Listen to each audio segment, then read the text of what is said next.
Need to share your screen during a Google Meet call? It's super easy. Let me show you how. First, in your browser, enter meet.google.com.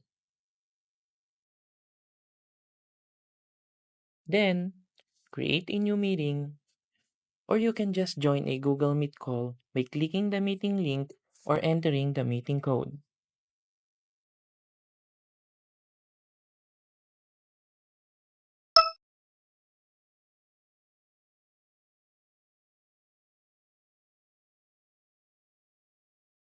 Once you're inside the call, look at the bottom of your screen and click the Present Now button.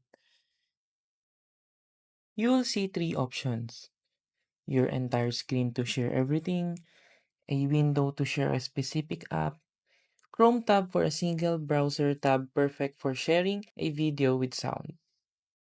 Select your preferred option, but for this video, I will share my sample presentation I grabbed somewhere on the internet.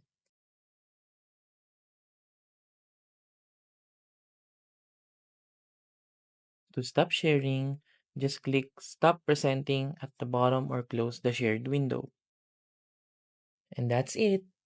Now you know how to share your screen in Google Meet like a pro. Don't forget to like and subscribe for more tech tips.